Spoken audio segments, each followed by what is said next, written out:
அடுத்ததாக இன்ஷா அல்லாஹ் நாம் எல்லாம் இறுதி கட்டத்திற்கு முக்கியமான ஒரு பகுதிக்கு வந்திருக்கிறோம். இன்ஷா அல்லாஹ் இது முடிந்தவுடன் இன்ஷா அல்லாஹ் இஷாவினுடைய தொழுகை, அதற்கு பிறகு இன்ஷா அல்லாஹ் நாம் கலைந்து செல்லலாம்.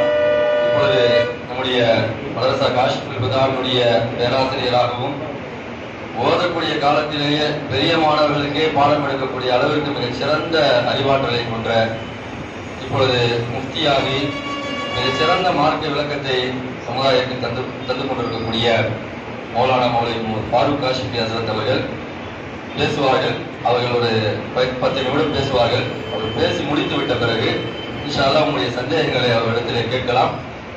அந்த சந்தேகங்களை நான் ஏற்கனவே சொன்னது போன்று யாரையும் தாக்காமல், யாரையும் குறை சொல்லாமல், யாருக்கும் எந்த விதமான மனமும் நோகடிக்காமல் நம்முடைய கேள்விகளை நம்ம அமைத்துக் கொள்ள வேண்டும். இன்ஷா அல்லாஹ் செஞ்சுக்கலாம். அப்படி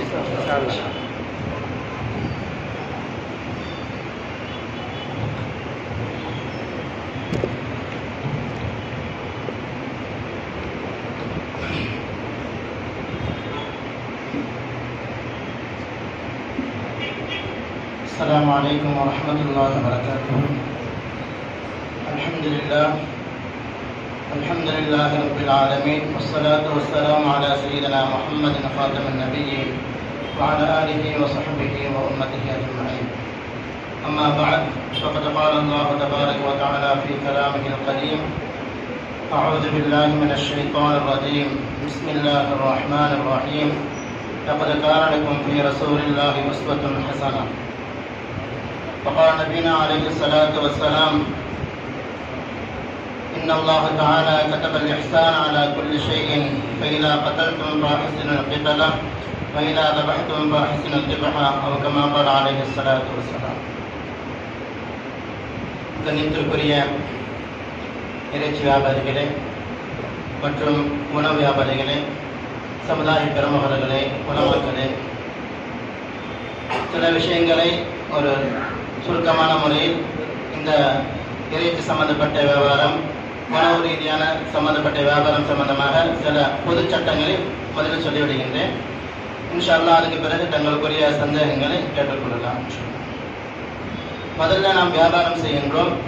இந்த வியாபாரம் ஆயத்துமார்கள் குறிப்பிட்டது போல இந்த மக்களுக்கு நன்மை சேர்க்கக்கூடிய ஒரு செயல் என்பதை நாம் விளங்கிக் கொள்ள வேண்டும். பெருமான ரசூலுல்லாஹி ஸல்லல்லாஹு அலைஹி வஸல்லம் சொன்னாங்க, கைருன் நாஸ் மன் யன்ஃபுன் நாஸ், மக்களில் சிறந்தவர் யாருனாக்கா மக்களுக்கு பயனளிக்கக்கூடியவர். அப்போ நம்ம செய்யக்கூடிய இந்த இறைச்சி மூலமாக, இறைச்சி வியாபாரத்தின் மூலமாக, உணவு வியாபாரத்தின் மூலமாக அவர்களுக்கு நாம் ஒரு வகையான முறையில் ஒரு பயனளித்துக் கொண்டிருக்கின்றோம். எனவே நாம் சிறந்த மக்களாக இருக்கின்றோம், இந்த சிறப்புக்குரிய மக்களாக இருக்கின்றோம் என்பதை நாம் அறிந்து கொள்ள வேண்டும். இரண்டாவது, அதற்கு அவர்கள் குறிப்பிட்டார்கள், அல்லாஹு தஆலா நல்லதை சாப்பிடுங்கள், ஹலாலானதை சாப்பிடுங்கள், நல்ல அமல்கள் செய்யுங்கள் என்பதாக சொன்னான். அப்ப நம்முடைய இந்த இறைச்சி வியாபாரம் என்பதும் உணவு வியாபாரம் என்பதும் மக்களுக்கு ஹலாலான விஷயம் சென்றடைவதற்கு நாம் காரணமாக இருக்கின்றோம். இதை நம்ம உணரணும். நம்ம மக்களுக்கு அவருடைய வயிற்றுல நல்ல அமல்கள் அவர்கள் மூலமாக ஏற்படுவதற்கு ஹலாலான உணவு போய் சேர வேண்டும். அதற்கு அல்லாஹ் சுப்ஹானஹு வ தஆலா நம்மை வழிகோலாக ஆக்கியிருக்கின்றார், நம்ம காரணிகளாக ஆக்கியிருக்கின்றார் என்ற விஷயத்தை நாம் புலப்பூர்வமாக விளங்க வேண்டும். நம்ம மூலமாகத்தான் அவங்களுக்கு அவருடைய வயிற்றிலே நல்ல உணவு, ஹலாலான இறைச்சி செல்கின்றது என்பதை நாம் உணர வேண்டும். எனவே அதற்கான பொறுப்புணர்ச்சியோடு நாம் செயல்பட வேண்டும்.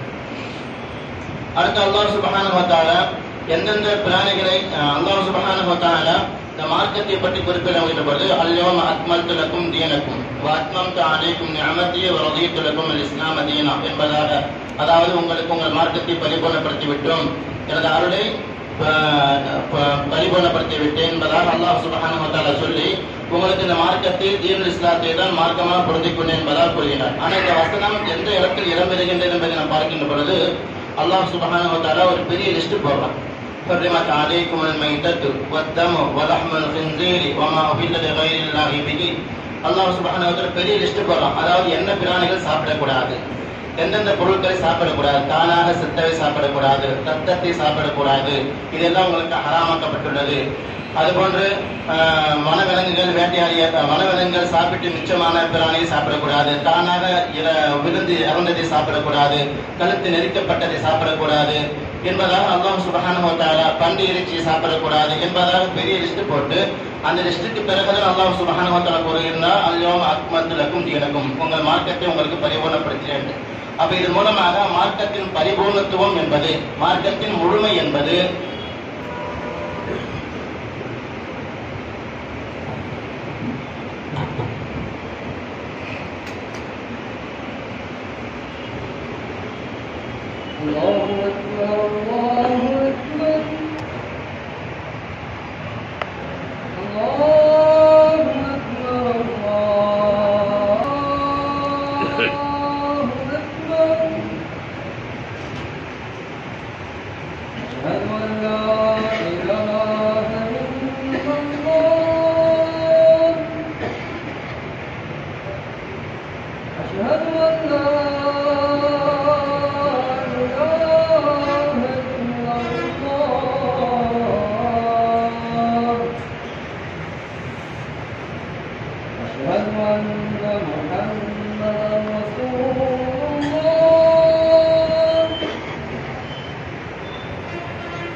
அல்லாஹ் சுப்ஹானஹு வ தஆலா உங்கள் மார்க்கத்தை பரிபூர்ணப்படுத்திவிட்ட இந்த வார்த்தையை சில விஷயங்களை ஹராமாக்கப்பட்டுள்ளது, அது தவிர்த்து கொள்ளுங்கள் என்பது மீது அமைச்சிருக்கிறான். அப்ப இதன் மூலமாக அல்லாஹ் சுப்ஹானஹு வ தஆலா ஒரு விஷயத்தை உணர்த்துறான்.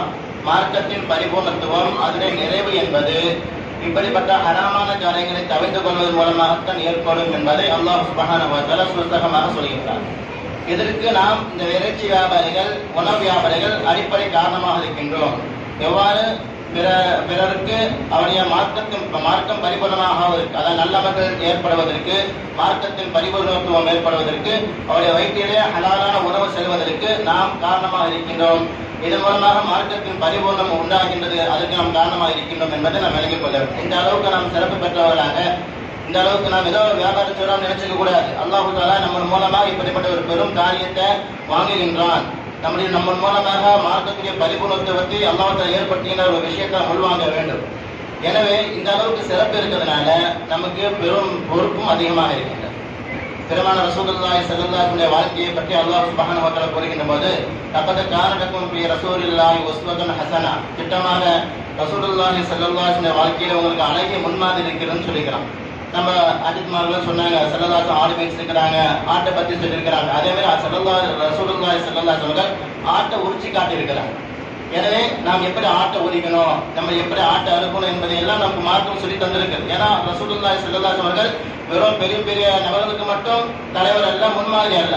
சாதாரண கடைநிலை ஊழியருக்கும் பெரும் அதிகாரம் மிக்கவர்களுக்கும் ரசூலுல்லாஹி ஸல்லல்லாஹு அலைஹி வஸல்லம் தலைவராக முன்மாதிரியாக இருக்கிறார். எனவே நம்முடைய இறைச்சி சம்பந்தப்பட்ட, உணவு சம்பந்தப்பட்ட விஷயத்திலும் பெருமாள் ரசூலுல்லாஹி ஸல்லல்லாஹு அலைஹி வஸல்லம் வாழ்க்கை முறை, அவருடைய போதனைகள் நமக்கு இருக்கின்றன. எனவே இதை விளங்கிக் கொள்ள வேண்டும். இந்த அடிப்படையில் நாம் இறைச்சி சம்பந்தப்பட்ட விஷயத்தை, அதுதான் உணவுடைய வருது. எனவே இறைச்சி சம்பந்தப்பட்ட விஷயத்துல சில அடிப்படை சட்டங்கள் இருக்கிறது. அதை முதல்ல உங்களுக்கு சொல்லிக்கின்றேன். முதல்ல அறுக்கக்கூடியவர் முஸ்லிமாக இருக்க வேண்டும். அறுக்கக்கூடியவர் முஸ்லிமாக இருக்க வேண்டும். அப்ப அறுக்கக்கூடியவர் முஸ்லிமாக இருக்க என்றால், சில சமயம் நம்முடைய கடைகள்ல பிற மதத்தார் என்ன செய்வாங்க, வேலையில இருப்பாங்க. அப்ப அவங்க காலை பிடிப்பாங்க, முன் கையை பிடிப்பாங்க, முன்ன காலை பிடிப்பாங்க, பின்ன காலை பிடிப்பாங்க. இப்ப இதெல்லாம் எந்த லிஸ்ட்ல வரும்னா, இதெல்லாம் அறுக்கக்கூடிய லிஸ்ட்ல வராது. யாரு கத்தியை வச்சு கழுத்தை வெட்டுகின்றாரோ அவர் தான் அறுக்கக்கூடியவர். எனவே அவர் கண்டிப்பாக முஸ்லீமா இருக்க வேண்டும். மற்றபடி முன்னுங்கால பெண்ணுங்கால பிடிக்கக்கூடியவங்க வேற நபரா இருந்தாலும் தவறு கிடையாது. ஆனா கத்தி எடுத்து அறுக்கக்கூடியவர் கண்டிப்பாக முஸ்லீமாக இருக்க வேண்டும் என்பதில் நம்ம கவனம் செலுத்த வேண்டும். அவசரத்துக்கு நிறைய ஆண்டு வந்துருச்சு தக்க புக்குன்னு செய்யணும் என்பதற்கு அடிமை தரக்கூடாது. யாரோ ஒருத்தர் அடுத்துடணும் அப்படின்ற மாதிரி ஒரு நிலையை நம்ம ஏற்படுத்திக் கொள்ளக்கூடாது. இது நம்ம மோசடியை ஏற்படுத்தியதாக முஸ்லீமுடைய வயிற்றுல முஸ்லிம்கள் மட்டுமல்ல பிறருடைய யாருடைய சம்பந்தப்பட்டதாலும் சரி அவனை வைத்து நம்ம ஹராமை ஏற்படுத்தியதாக ஆகிவிடும். இரண்டாவது, நாம் பிஸ்மில்லாஹி அல்லாஹு அக்பர் என்ற வார்த்தையை சொல்லி அறுக்க வேண்டும். முஸ்லிமா இருக்கக்கூடியவரை எப்படி சொல்லணும்? பிஸ்மில்லாஹி அல்லாஹு அக்பர் என்ற வார்த்தையை சொல்லி அறுக்க வேண்டும். இது அறுக்கக்கூடிய இரண்டாவது ஷர்த். மூன்றாவது, அவர் விவரம் உள்ளவராக இருக்க வேண்டும். ஆணாக இருக்கலாம், பெண்ணாக இருக்கலாம், ஆனால் விவரம் உள்ளவராக இருக்கணும். விவரமே தெரியாது, அறுக்கக்கூடிய முறைகள் தெரியாது, விவரம் தெரியாது சிறு குழந்தைகள் நம்ம வீட்டுல நம்ம பிள்ளையா இருக்கிறான், அதனால நீ ஒரு கத்தி கொடுத்து அறுத்துருப்பா அப்படின்னு சொல்லி அந்த பிள்ளைக்கு அறுக்கக்கூடிய முறைகள் தெரியாது, விவரம் தெரியாது, அந்த பிள்ளை அறுத்துட்டாங்கன்னாக்கா அது முஸ்லிம்கள் அறுத்தா அப்படின்னு சொல்லக்கூடாது. அதுவும் ஹராமாக போவதற்கு வாய்ப்பா இருக்கு. எனவே நம்முடைய வீட்டு பிள்ளைகள் அறுக்கும் போது அவனுக்கு விவரம் இருக்குதா, அவனுடைய பருவம் எப்படிப்பட்ட பருவம் என்பதா. 8 வயசு 10 வயசு இருக்குது, அப்ப ஓரளவுக்கு நல்ல விவரம் உள்ளவராக இருக்கும். 5 வயசு 4 வயசு பிள்ளைங்களை கத்தி எடுத்து அறுத்தானுக்கா அது என்ன ஆகிடும்? ஹராமாக போயிடும். எனவே இதுல கவனம் செலுத்த வேண்டும். ஆக முஸ்லீமாக இருக்க வேண்டும். அறுக்கக்கூடியவர் ஆணாக இருக்கலாம், பெண்ணாக இருக்கலாம், யார் வேணா அறுக்கலாம். ஆண் தான் அந்த தைரியத்தோடு இருக்கக்கூடியவங்க பெரும்பாலும். எனவே அவங்க தான் அறுக்கணும். பெருமான சொல்லுங்க பாத்தியமான நாயகி குர்பானி விஷயத்துல நீங்க அறுக்கக்கூடிய சமயத்தை நில்லுங்கன்னு சொன்னாங்க, நீங்க அருங்க சொல்லல. அப்ப ஆண் அறுக்கிறது என்பது பெரிய சிறப்பு. பெண் அறுத்தாலும் கூடும், ஆனால் முஸ்லீமாக இருக்க வேண்டும். பிஸ்மில்லாஹி அல்லாஹு அக்பர் என்ற விஷயத்தை சொல்ல வேண்டும். அவர் விவரம் தெரிந்தவராக இருக்க வேண்டும். இந்த 3 நிபந்தனைகளை அறுக்கக்கூடியவர் கடைபிடிக்க வேண்டும். அதே மாதிரி அறுக்கப்படக்கூடிய பிராணிக்கு முதல்ல ஹயாத் இருக்கும். என்ன இருக்கணும்? நிலை பெறக்கூடிய ஹயாத். கடைசி கட்டத்தில் கூடிய ஹயாத் இல்ல, நிலை பெறக்கூடிய ஹயாத் இருக்கும். அல்லாஹ் தஆலா லிஸ்ட் சொல்றான், மைத்தத்து. முதல் விஷயமே என்னதான்? மைத்தா உங்களுக்கு ஹராம், செத்து போனது ஹராம் என்பதாக அல்லாஹ் தஆலா முதல்ல குறிப்பிடுவது தானாக செத்து போனதை குறிப்பிடலாம். எனவே எந்த காலத்திலும் எந்த நிலையிலும் நேசக்கூடாது. செத்து போனதை 1000 போயிடுமே, 10,000 போயிடுமே, 10,000 ரூபாய் கொடுத்து நம்ம ஆடு வாங்கியிருக்கிறோமே, வீணா போயிடுமே என்ற ஒரு ஆசையின் காரணமாக, பணத்தின் நஷ்டத்தை ஏற்பட்டுமே என்ற ஒரு எண்ணத்தின் காரணமாக தயவு செய்து நம்ம நேசக்கூடாது. செத்து போன பிராணியை அறுத்து வியாபாரமாக வணிகமாக ஆக்கிடக்கூடாது. அதே மாதிரி முஸ்லீமுக்கும் கொடுக்கூடாது. அது நம்ம தெரியும், கண்டிப்பா முஸ்லீமுக்கு கொடுக்க மாட்டீங்க. ஆனா சில சமயம் பிறர் மதத்தார் தானே, அவங்க தான் பண்ணி கூட சாப்பிடுறாங்க, இதெல்லாம் அவங்களுக்கு பெரிய விஷயமா இல்லை. அவங்க சாப்பிடுவாங்க, அவங்க தானா செத்து போனதை அவங்க வளர்த்தாங்க, அடுத்து சாப்பிடுவாங்க. ஆனா நம்ம கடைக்கு வந்து வாங்குறாங்கன்னா அவங்க எந்த நோக்கத்துல வருவாங்க? பாய் கடை நல்லபடியா அறுத்திருப்பாங்க என்ற நோக்கத்தில் தான் வருவாங்க. அதே சமயம் சில சமயம் அவங்க ஒரு வீட்டுல ஆக்கி நம்ம பக்கத்து வீட்டு முஸ்லீமுக்கு என்ன செய்வாங்க? உணவு கொடுப்பாங்க. கேட்டா இறைச்சி வந்திருக்கு, நம்ம சந்தேகப்பட்ட பாய்க்கல தான் வாங்கினேன் அப்படின்னு நம்ம கிட்ட சொல்லுவாங்க. அப்போ ஒருக்கா நம்ம வந்து என்ன செய்யுது? பிற மதத்தார் தானே அப்படின்ட்டு அந்த செத்து போனதை அவங்களுக்கு அறுத்து கொடுக்க அது முஸ்லீமுக்கு போறதுக்கு வாய்ப்பு இருக்கு. முதல்ல முஸ்லீமுக்கு போதோ இல்லையோ, பிற மதத்தாருக்கும் தானாக செத்து போன பிராணி அறுத்து கொடுப்பதற்கு நமக்கு என்ன கிடையாது? அனுமதி கிடையாது. அல்லாஹ் தெல்ல தெளிவாக குர்ஆனுடைய வசனத்தில் சொல்லப்பட்ட சட்டம் ஏதோ ஹர்ரமத் அலைக்கும் மைத்தத். அல்லாஹ் கிட்டத்தட்ட 3 தடவை சொல்றான். இன்னமா ஹர்ரம அலைக்கும் மைத்தா. இந்த வசனம் கிட்டத்தட்ட 3 இடத்துல வருது. அல்லாஹ் சுப்ஹானஹு வ தஆலா இந்த வசனத்தை ஏன் அடிக்கடி சொல்றானாக்கா, உணவு என்பதுதான் மனிதனுடைய தாக்கத்துக்கு, மனிதனுடைய சக்திக்கு அடிப்படையா இருக்கு. ஒரு சம்பவம் சொல்றேன். சாதுத்தீன் சிராஜி அவங்க சொன்னாங்க, நான் ரொம்ப பசியா, நான் கால் தான் என்ன சுமக்குது, கால்கள் தான் நம்ம கால் மூலம் நடக்கிறோம், காலதான் நம்ம சுமக்குதுன்னு நினைச்சிருந்தேன். ஆனா ஒரு எனக்கு ரொம்ப பசி ஏற்பட்ட பிறகு என்ன நடக்க முடியாத நிலைமை ஏற்பட்டுச்சு. அப்பதான் நான் உணர்ந்த எதுதான் நம்மளை சுமக்குது? வயிறு தான் சுமக்குது. பசியோடு இருந்தாலும் நம்மளால நடக்க முடியாது, எந்த வேலையும் செய்ய முடியாது. பசி இல்லாமல் வயிறு நிரம்பி இருக்கும் போது நம்மளால எல்லா காரியத்தையும் செய்ய முடியும் என்பதை உணர்ந்து என்பதாக அவங்க சொல்றாங்க. ஆக உணவு செல்கின்ற பொழுதுதான் அது மூலமாக செயல்கள் ஏற்படுது. அல்லாஹ் சுப்ஹானஹு வ தஆலா சொன்ன மாதிரி நல்லதை சாப்பிடுங்க, நல்ல செயல்கள் செய்யுங்க என்பதற்கு அடிப்படையான உணவு இருக்குது. எனவே செத்த பிராணியை தயவு செய்து பிற மதத்தாருக்கும் கொடுக்கக்கூடாது, நம்மளுக்கு கண்டிப்பாக கொடுக்கவே கூடாது என்பதை, நமக்கு லாபம் கஷ்டம் ஏற்பட்டது என்பதை அல்லாஹ் கிட்ட நாம் கஷ்டவாதியாக ஆகிடக்கூடாது என்பதில் கவனம் செலுத்தணும். அதே மாதிரி ரத்தத்தை என்ன செய்யறாங்க? நம்முடைய முஸ்லிம்கள் அதிகமாக கண்கூடாக பார்க்கிறோம். அதுவும் தடை செய்யப்பட்டது. அல்லாஹ் ஹர்ரமத் அலைக்கும் மைத்தத்து வத்தம். 2வது வார்த்தை சொல்லக்கூடியது என்னன்னா ரத்தம். ரத்தம் என்பது அல்லாஹ் சுப்ஹானஹு வ தஆலா சொல்றாங்க. இந்த வசனம் 3 இடத்துல நான் சொல்லிக்கிறேன். அப்போ அல்லாஹ் சுப்ஹானஹு வ தஆலா தானாக செத்தத ஹராம் சொல்றான், ரத்தம் ஹராம் என்பதா சொல்றான். அதை தான் ஹராமாக்கி இருக்கிறேன் என்பதா சொல்றான். அதன் மூலமா தான் மார்க்கத்தின் பரிபூர்ணம் இருக்குது என்பதா சொல்றான். நாம் அதை நமக்கு கொடுப்பதில்லை. பெரும்பான்மையான இறைச்சி வியாபாரிகள் அதை நமக்கு கொடுப்பதில்லை. ஆனா என்ன செய்யறாங்க, பிற மதத்தா வந்து கேட்கிறாங்க. கேட்டா நம்ம கொடுக்கூடாது. நம்ம சட்டத்தை சொல்லணும், எங்களுக்கு ரத்தம் சாப்பிடுவது எவ்வாறு ஹராமோ அதே மாதிரி அது இருப்பதும் ஹராம், அதில் வரக்கூடிய லாபம் ஹராம். அதை சொல்லி காட்டினாங்க. மறுமை நாள் அல்லாஹ்வுத்தால எப்படி சம்பாதித்தா எப்படி செலவழித்தான்னு கேட்பான். அப்ப நம்ம ரத்தத்தின் மூலமாக சம்பாதிச்சோம்னாக்கா, ஹராமான பணத்தின் மூலமாக சம்பாதிச்சோம்னாக்கா நாம் அல்லாஹ் இடத்தில் பதில் சொல்றதுக்கு செலவு ஏற்பட்டு விடும் என்று நாம் கவனத்தில் கொள்ள வேண்டும். எனவே அதுக்கு வரக்கூடிய பிராணி முதல்ல உயிருள்ள பிராணியாக இருக்கணும். முதல்ல உயிருள்ள பிராணியாக இருக்கணும். உயிருள்ள பிராணின்னு அர்த்தம் அதற்கு உணரக்கூடிய, தானாக அசையக்கூடிய, தன்னிறைவாக செயல்படக்கூடிய, அதை அறுத்தம்னா அதுக்கு துடிப்பேர் போடக்கூடிய விதத்துல அவருடைய உயிர் இருக்கணும். அந்த நிலைமையில உயிர் இருக்கும் போது அறுத்தம்னா அது ஹலாலாக ஆகும். இல்ல ரொம்ப இதாயிடுச்சு, அதுக்கடுத்து இன்னும் ஒரு 2 செகண்ட்ல போயிடும் அப்படின்ற மாதிரி இருந்துச்சுன்னா அந்த பிராணி அடுத்த தக்கப்புக்கு அடுத்து செய்யக்கூடாது, கொடுத்துடக்கூடாது. கொடுத்தோம்னா ஹராம் தான் ஏற்படும். நமக்கு வருமானம் ஹராமா போவோம், மற்றவங்களுக்கு அவங்க வயிற்றுல ஹராம் ஏற்பட்டுடும். இப்ப உதாரணம் சொல்றேன், ஹராமான பொருள் நம்ம வயிற்றுல வந்துச்சுன்னா இருக்கிற வயிற்றுக்கு போச்சுனாக்கா அவங்க தெரியாம சாப்பிட்டாங்க, ஆனா அவங்க குற்றவாளி ஆக மாட்டாங்க. ஆனா அதோடைய பாதிப்பு அவங்களுக்கு ஏற்படும், அவங்களுக்கு கெட்டாமல் தான் ஏற்படும். ஏன்னா ஒரு விஷம் மாதிரி விஷம் இருக்குது, அது தெரிஞ்சு சாப்பிட்டாலும் ஆளை கொல்லும், தெரியாம சாப்பிட்டாலும் ஆளை கொல்லும். அப்ப அவங்க தெரியாம ஹராம சாப்பிட்டாலும் அவங்க கிட்ட என்ன செய்யாது, நல்ல மக்கள் வெளிப்படாது. அவங்க தெரியாம சாப்பிட்டதுனால குற்றம் ஏற்பதா தவிர நல்ல மக்களுடைய வாய்ப்பு அவங்களுக்கு இல்லாமல் போயிடும். அதற்குரிய காரணமாக நம்ம ஆயிடுவோம். அதுக்குரிய தண்டனை நமக்கு கிடைக்கும் என்பதை நம்ம உணர வேண்டும். அப்போ பிராணி உயிரோடு இருக்கக்கூடிய பிராணியாக, அது சுய விளக்கம், அதாவது சுய அசைவுடைய பிராணியாக இருக்கக்கூடிய நிலையில இருக்கணும். இரண்டாவது, சாப்பிடப்படக்கூடிய பிராணி ஹயவான் மாக்குள், அதாவது சாப்பிடுவதற்கு அல்லாஹ் தஆலா ஹலாலாக்கப்பட்ட பிராணியா இருக்கணும். இப்ப சொன்னாங்க நாய் கூட என்னது அறுத்து கொடுத்துடுறாங்க, பன்றியை கூட என்ன செய்யறாங்க அறுத்து, கரையில என்ன செய்யப்படுறது கிடையாது, நமக்கு வித்தியாசம் தெரியப்படுறது கிடையாது. இந்த நிலைமை பெரும்பாலும் முஸ்லிம்கள் செய்யறது இல்லை. இருந்தாலும் இதுவும் அல்லாஹ் தஆலா சட்டமா சொல்லிக்கிறான், சாப்பிடப்படக்கூடிய பிராணியாக அந்த பிராணி இருக்கணும். நம்ம பிஸ்மில்லா சொல்லி அல்லாஹ் சொல்லி கருதை அறுத்தாலும் அது ஹராம் தான். பிஸ்மில்லாஹி அல்லாஹ் சொல்லி கலதி அறுத்தாலும் அது ஹராம் தான். சரிங்களா? எந்த பிராணி அல்லாஹ் தஆலா சாப்பிடுவதற்கு ஹலாலாக ஆக்கியிருக்கிறானோ அதனை பிஸ்மில்லா அல்லாஹ் சொல்லி சாப்பிட்டாதான் அது ஹலாலாக ஆகும். அப்படி இல்லாம சாப்பிடுவதற்கு தடை செய்யப்பட்ட பிராணிய சாப்பிடுவதற்கு தடை செய்யப்பட்ட பிராணி ஒரு முஸ்லிமானவர் பிஸ்மில்லாஹி அல்லாஹ் சொல்லி அறுத்தாலும் அது ஹலாலாக ஆகாது என்பதை நாம் உணர்ந்து கொள்ள வேண்டும். மூன்றாவது, அறுக்கக்கூடிய கருவி. அறுக்கக்கூடிய கறி வந்து கூர்மையான பொருளாக இருக்கும். அது கல்லாக கூட இருக்கலாம், இரும்பா கூட இருக்கலாம், எப்படி வேணாலும் இருக்கலாம். ஆனா என்ன செய்யணும், கூர்மையான பொருளாக இருக்கணும். ஆனா கூர்மையா இருக்கணும். கூர்மையை கொண்டு மட்டுமே என்ன செய்யப்பட வேண்டும், அது அறுக்கப்பட வேண்டும். ஏன் ஒருத்தர் கத்தி ரொம்ப மொக்கையா இருந்துச்சு, அதை கல்லை வச்சு என்ன செய்யறாரு, அடிச்சாரு, மண்டையை போட்டு உடைச்சாரு, அந்த பாரத்தின் காரணமாக அது பிராணி இறந்து போச்சுன்னா, அல்லது கதவு இடுக்கல வச்சு, அந்த காலத்து போலியில என்ன செய்வாங்க, கதவு இடுக்கல வச்சு டக்குன்னு அடிப்பாங்க, நெரிப்பாங்க. நெரிப்பதன் மூலமாக, கழுத்தை முறிப்பதன் மூலமாக கொல்லப்பட்டுச்சுனாக்கா அந்த பிராணி ஹராம்.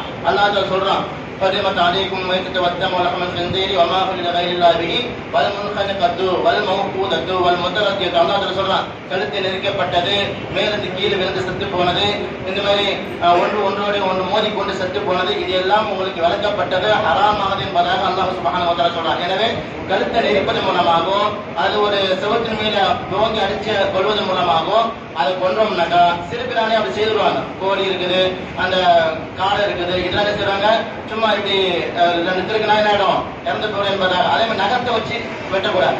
நகை எவ்வளவு கூர்மையான பொருளாக இருந்தாலும் அது என்ன செய்யக்கூடாது, அதன் மூலமா அறுப்புதல் என்பது ஏற்படுவார். ரசூலுல்லாஹி ஸல்லல்லாஹு அலைஹி வஸல்லம் மா அன்ஹர தம, எது வந்து ரத்தத்தை ஓட்டக்கூடிய கூர்மையான பொருளா இருக்குதோ அதை கொண்டு எல்லாம் அறுக்கலாம். இல்ல சின்ன பல்லை கொண்டு கூடாது, நகத்தை கொண்டு கூடாது என்பதாக பெருமாள் ரசூலுல்லாஹி ஸல்லல்லாஹு அலைஹி வஸல்லம் சொல்லியிருக்கிறாங்க.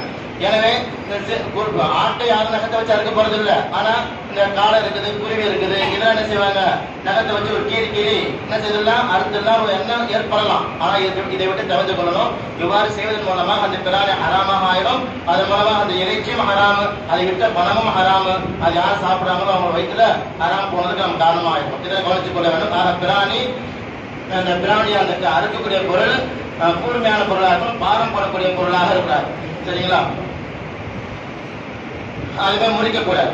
4வது, அறுக்கக்கூடிய மலை. அறுக்குது என்பது கழுத்துல வந்து மேல் பக்கத்துல வெட்டக்கூடாது, மேல் பக்கமா வெட்டக்கூடாது. எப்படி வெட்டணும், கழுத்து பக்கத்துல வெட்டணும். பிடரிலிருந்து வெட்டுவது கூடாது. ஒரு கால் பிடரிய மொத்தமா அப்படி தலை சீவணும், அது கூழிடும். ஆனா முறை என்னன்னாக்கா, ரசூலுல்லாஹி ஸல்லல்லாஹு அலைஹி வஸல்லம் சொல்லி தரக்கூடிய முறை என்னக்கா, மொத்த 4 நரம்புகள் இருக்குது. மூச்சு குழாய் அப்படின்னு ஒண்ணு இருக்குது, அதே மாதிரி உணவு குழாய் ஒண்ணு இருக்குது, அதே மாதிரி ரத்த நாளங்கள், ரத்த குழாய் 2 இருக்குது 2 வாரத்துல. இந்த 4 நரம்புல 3 நரம்பு கண்டிப்பா கட் ஆகணும், 3 நரம்பு கண்டிப்பா துண்டிக்கப்படணும். மூச்சு குழாய் கண்டிப்பா துண்டிக்கப்படணும், உணவு குழாய் கண்டிப்பா துண்டிக்கப்படணும், ரத்த குழாய் 2ல 1 கண்டிப்பா துண்டிக்கப்படணும். 4 துண்டிப்பது 2 குழாய் துண்டிப்பது சுன்னத்து. ஆக மொத்தத்தில் 4 நரம்பு என்ன செய்யப்படணும், துண்டிக்கப்படணும். ஆனா மூச்சு குழாய் கண்டிப்பா துண்டிக்கப்படணும், உணவு குழாய் கண்டிப்பா துண்டிக்கப்படணும், ரத்த குழாயில 2ல 1 கண்டிப்பா துண்டிக்கப்படணும். 2த்தையும் துண்டிப்பது என்பது சுன்னத்து. சரிங்களா? இதுல ஒரு நரம்புல 2 நரம்பு கட் ஆயிடுச்சு, 3வது நரம்பு கட் ஆகல, அல்லது 2 ரத்த குழாய் கட் ஆயிடுச்சு, உணவு குழாய் கட் ஆகல, அல்லது மூச்சு குழாய் கட் ஆகல என்பதாக இருந்து அதுக்கு பிறகு தெரிய வந்து துடிக்கிறது, கடைசி நேரத்தில் போய் அறுத்து அதை என்ன செய்ய முடிச்சிடும் சொன்ன ஒரு அறுக்கும் பொழுது நரம்புல ஒண்ணு விட்டு விடுபட்டுச்சு, அதுக்கு பிறகு கடைசி நிலைக்கு போயிடுச்சு. இதுக்கு அடுத்து அது பிராணி என்ன செய்யாது, உயிர் வாழாத நிலைக்கு போன பிறகு அந்த நரம்பு அறுத்தோம்னா அப்ப அது ஹலாலாக ஆகாது. எனவே அறுக்கும் பொழுது கூர்மையான கத்தியை கொண்டு, கூர்மையான ஒரு ஆயுதத்தை கொண்டு முழுமையான 3 நரம்புகள் கண்டிப்பாக துண்டிக்கக்கூடிய விதத்தில் நம்ம அறுக்கணும். இது அறுக்கக்கூடிய முறை, இது ஒரு ஷர்ட். ஆக அறுக்கக்கூடியவருடைய நிபந்தனை இருக்குது, அறுக்கப்படக்கூடிய பிராணியின் நிபந்தனை இருக்குது, அறுக்கக்கூடிய கருவியின் நிபந்தனை இருக்குது, அந்த அறுக்கக்கூடிய முறை இருக்குது. இது அனைத்தும் என்ன செய்யணும், கவனத்தில் கொள்ளணும். அடுத்து அறுத்து முடித்த பிறகு ஆட்டுக்கு தோல் உரிக்கிறது, இதெல்லாம் வந்து உடனடியாக செய்யக்கூடாது, அதோடைய சூடு தணியணும். பெருமாள் ரசூலுல்லாஹி ஸல்லல்லாஹு அலைஹி வஸல்லம் சூடு தணியத்துக்கு முன்னாடி அதை அறுக்கிறத ரசூலுல்லாஹி ஸல்லல்லாஹு அலைஹி வஸல்லம் தடை செய்திருக்கிறாங்க. நம்மளுக்கு பல கஸ்டமர் வந்திருப்பாங்க, அவசர அவசரமா என்ன செய்யறது, கறி வந்திருக்குது. ஆனா சூடு தணியத்துக்கு முன்னா அறுத்து கொடுத்தா கூடும், ஆனா மக்குறுக ஏற்படும். என்ன செய்யும், அருவருக்கத்தக்கது என்ற ஒரு நிலைக்கு ஏற்படும். ஹராம் கிடையாது, அருவருக்கத்தக்கது என்ற நிலைக்கு ஏற்பட்டுவிடும். எனவே சூடு தணிஞ்ச பிறகு என்ன செய்யணும், தோலை உரிக்கணும். அதுவே பிராணிகள் அரிக்கிற சமயத்தில் சில சுன்னத்தான காரியங்கள் இருக்கு. பெருமாள் ரசூலுல்லாஹி ஸல்லல்லாஹு அலைஹி வஸல்லம் சொல்லிக்கிறாங்க, இன்னல்லாஹ தஆலா கதபல் இஹ்சான அலா குல்லி ஷைன். அல்லாஹ் தஆலா ஒவ்வொன்றுக்குமே அழகிய அல்லாஹ் உபகாரத்தை அல்லாஹ் ஏற்படுத்தியிருக்கிறான். அந்த அடிப்படையில் நீங்க அறுத்தான செய்யுங்க, அறுப்பை அழகாக்குங்க அப்படின்னு சொல்லிட்டு அந்த அறுப்பு அழகாக்கக்கூடிய முறையை பத்தி ஸல்லல்லாஹு அலைஹி வஸல்லம் பல ஹதீஸ்ல பல விதமா சொல்லிக்கிறாங்க. ஒரு ஹதீஸ்ல என்ன சொல்லிக்கிறாங்கன்னா, கத்தி நன்றாக தீட்டிக் கொள்ளுங்கள், அந்த பிராணிக்கு ராகத்தை ஏற்படுத்துங்கள் என்பதாக ரசூலுல்லாஹி ஸல்லல்லாஹு அலைஹி வஸல்லம் சொல்லிக்கிறாங்க. மொக்க கத்தியை போட்டுட்டு அதை போட்டு அறுத்து அதுக்கு தோயில தருவது சில சமயம் ஆயிரும். அந்த மொக்க கத்தியின் காரணமாக பாரத்தின் மூலமாக மட்டும் அதை அறுபட்டுலாம், எது இல்லாம கூர்மையின் மூலமாக இல்லாம பாரத்தின் மூலமாக அறுபட்டுலாம் ஹராமாக போயிடலாம். எனவே நாம் கூர்மையான கத்தியை கொண்டு அறுக்க வேண்டும். இது ஒரு கத்தி நன்றாக கூடாக்கி கொள்ள வேண்டும். அதே போன்று நாம் ஆட்டை படுக்க வைக்கும் பொழுது அதுக்கு முன்பாகவே என்ன செய்து கொள்ள வேண்டும், கத்திகளை கூடாக்கி கொள்ள வேண்டும். ஆட்டை படுக்கப்பட்டு ரசூலுல்லாஹி ஸல்லல்லாஹு அலைஹி வஸல்லம் ஒரு இடத்துல போனாங்க, ஒருத்தர் ஆட்டை படுக்க போட்டு கத்தி எடுத்து தீட்டுறாரு. இப்ப ரசூலுல்லாஹி ஸல்லல்லாஹு அலைஹி வஸல்லம் பார்த்தாங்க, பார்த்துட்டு சொன்னாங்க, அல்லாஹ் ஹதத்த ஷுபரத, நீ முதல்ல கத்தியை தீட்டி இருக்கானப்பா, இப்போ அதை பார்த்துட்டு அதுக்கு மிரட்சி ஏற்படும், ஆட்டுக்கு என்ன ஏற்படும், ஆடு மாடு ஒட்டகம் எதுவாக இருந்தாலும் சரி, பல வேற ஒன்று கொல்லப்படும் போதோ அல்லது கத்தி தீட்டும் போதோ அது கண் முன்னாடி செய்கின்ற பொழுது அதுக்கு ஒரு மிரட்சி ஏற்படும். அந்த மிரட்சியின் காரணமாக பல முறை சாகரிக்கலாம். நம்ம சாகரிக்க தான் போறோம். ரசூலுல்லாஹி ஸல்லல்லாஹு அலைஹி வஸல்லம் சொன்னாங்க, இதா தபஹத்துல் ரஹஸில் பார்த்து அறுக்கதான் போறீங்க, ஆனா அழகிய முறையில் அருங்க என்பதாக சொன்னாங்க. எனவே கண் காணாத இடத்துல, அதாவது அது பார்க்காத விதத்துல என்ன செய்யணும், கத்திய கூடுமாக்கி கொள்ள வேண்டும், தீட்டிக் கொள்ள. அத்துரீதான் துமீத்தஹா மௌதாத்தின், பல முறை நீ அதை சாகரிக்க விரும்புகிறாயா, அப்படி செய்யாது என்பதாக ரசூலுல்லாஹி ஸல்லல்லாஹு அலைஹி வஸல்லம் சொல்லியிருக்கிறார். அதே மாதிரி இன்னொரு ஹதீஸ் எப்படி சொல்லிக்கிறாங்க, கத்தியை தீட்டும் போது மிருகத்தை பக்கத்தில் காட்டாதீங்க, அது இன்னொரு மிருகத்தை அறுக்கும் பொழுது இன்னொரு மிருகத்தை பக்கத்தில் வச்சுக்காதீங்க என்பதாக ரசூலுல்லாஹி ஸல்லல்லாஹு அலைஹி வஸல்லம் சொல்லியிருக்கிறாங்க. எனவே நாம் குர்பானி சமயத்துல இந்த நிர்பந்தம் ஏற்படுது, இருந்தாலும் முடிஞ்ச அளவு நம்ம என்ன செய்யணும், ஒவ்வொன்றுக்கும் மறைப்பு ஒரு குறைந்தபட்சம் ஒரு மறைப்பு ஏற்படுத்தி, என்னது 2 வாழையை கட்டியாவது என்ன செய்யணும், 10 மாட்டை அறுக்க போறீங்க, 10 ஆட்டை அறுக்க போறீங்கன்னாக்கா 2 வாழையை வச்சுட்டே சேர்க்கலாம், அறுத்துடலாம். இப்படி அறுத்தாக்கா நமக்கு என்ன ஏற்படும், நமக்கு நன்மை ஏற்படும். ரசூலுல்லாஹி ஸல்லல்லாஹு அலைஹி வஸல்லம் சொல்லிக்கிறாங்க, உங்களுக்கு பிராணி அறுக்கின்ற போது உபகாரம் செய்யுங்க, பாஹசினு திபஹத்தன் சொல்லிக்கிறாங்க, அதுக்குரிய நன்மை பெற்றவங்க ஆகும்.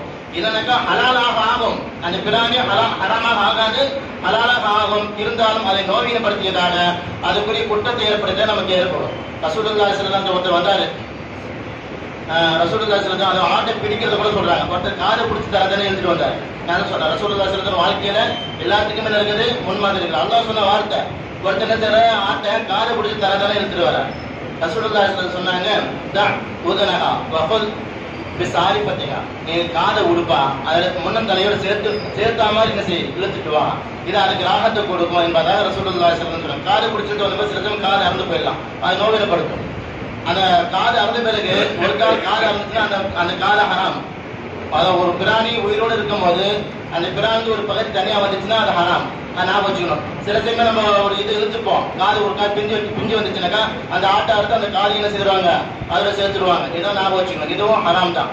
ஒரு பிராணி உயிரோடு இருக்கும் போது அதை ஒரு பகுதியை மட்டும் நம்ம வெட்டி எடுத்தோம்னாக்கா அந்த வெட்டி எடுக்கப்பட்ட பகுதி ஹராமாக போயிடும். ஒரு காது மட்டும் தனியா பிஞ்சு வந்துச்சுனாக்கா அந்த காது சாப்பிடறதுல பெரும்பாலும் தூக்கி போட்டுறாங்க. ஒரு கால் சாப்பிடறதா இருந்தாக்கா அந்த காது என்ன ஆயிரும் ஹராமாக ஆயிரும். இது கவனிச்சு கொள்ளணும். அப்ப நம்ம பிராணி இழுத்துட்டு வரும்போது கூட மென்மையை கையாளணும். ரசூலுல்லாஹி ஸல்லல்லாஹு அலைஹி வஸல்லம் ஒருத்தர் வந்து என்ன செய்றாரு, ஆட்டை திறந்தாரு, அறுப்பதற்காண்டி ஆட்டை திறந்தாரு. எல்லாம் ஸல்லல்லாஹு அலைஹி வஸல்லம் ஞாபகம் இருக்குது. ஒரு சஹாபி என்ன செய்தாரு, ஒரு ஆட்டை திறந்தாரு, ஆடு விறுவிறுன்னு ஓடி போயிடுச்சு. ஓடி போய் ரசூலுல்லாஹி ஸல்லல்லாஹு அலைஹி வஸல்லம் நின்னுச்சு. ஸல்லல்லாஹு அலைஹி வஸல்லம் எப்படி மக்களுக்கு அவங்க மக்களுடைய குறையை கேட்டு நிவர்த்தி செய்வாங்களோ அதே மாதிரி பிராணிகளுடைய குறையும் கேட்டு நிவர்த்தி செய்யப்படுவாங்க. ஒட்டகம் போய் என்ன செய்திருப்போம், ஸல்லல்லாஹு அலைஹி வஸல்லம் முறையிட்டதாக நம்ம சம்பளம் படிச்சிருப்போம். ஆடு போய் முறையிடுது. அப்ப ஆட்டுக்கு ஸல்லல்லாஹு அலைஹி வஸல்லம் செஞ்சாங்க ஒரு உபதேசம் செய்தாங்க. அதாவது நீ அறுக்கப்படுவதற்காக வேண்டி படைக்கப்பட்டிருக்கிறார். அதுக்கு கூட ஒரு ஆயத்தை ஓதி காட்டினாங்க, நாம கலக்கும் உங்களுக்காகத்தான் ஆடு மாடு ஒட்டகத்தை படைச்சிருக்கிறோம் என்பதாக அல்லாஹ் தஆலா சொல்லியிருக்கிறான். அப்ப நீ ஆரே நீ இஸ்பிரி, நீ பொறுமையை கையாள். நீ மனிதனுடைய உணவுக்காக படைக்கப்பட்டிருக்க, ஆனா இப்படிதான் தப்பிச்சு ஓடக்கூடாது. அதே சமயத்துல அந்த சஹாபி பார்த்து ரசூலுல்லாஹி ஸல்லல்லாஹு அலைஹி வஸல்லம் சொல்றாங்க, வஅன்த யா ஜஸாத் ஃபசுக்ஹா லில் மௌத்தி சௌகன் ரஃபீகன். நீ மரணத்துக்கு தான் அந்த ஆட்டை இழுக்கிற, மரணத்துக்காக தான் கொண்டு வர, ஆனா அப்ப கூட கிருபியை காட்டு, மென்மையான முறையில் இழுத்து வா என்பதாக ரசூலுல்லாஹி ஸல்லல்லாஹு அலைஹி வஸல்லம் அந்த சஹாபிக்கு அந்த ஆட்டு அறுக்கக்கூடிய நபருக்கு ரசூலுல்லாஹி ஸல்லல்லாஹு அலைஹி வஸல்லம் சொல்லி காட்டியிருக்கிறாங்க.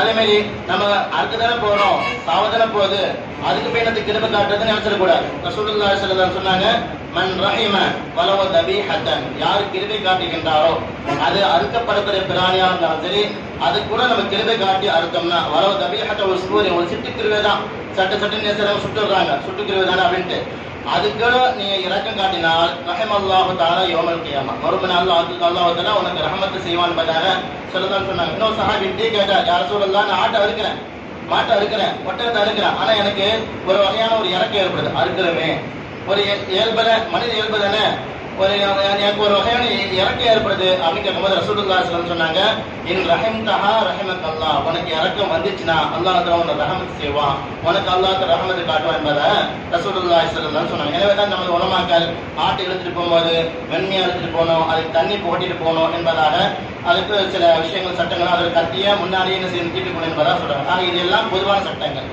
இன்ஷா அல்லாஹ் இதுக்கு பிறகு உங்களுக்கு சந்தேகங்கள் இருந்தா கேளுங்க. இந்த சட்டத்துக்கு உட்பட்டு உங்களுக்கு அது விளங்கிடுச்சுனாக்கா கேள்வி கேட்க வேண்டாம். இதை தாண்டி உங்களுக்கு சந்தேகம் இருந்தாக்கா இன்ஷா அல்லாஹ் கேளுங்க.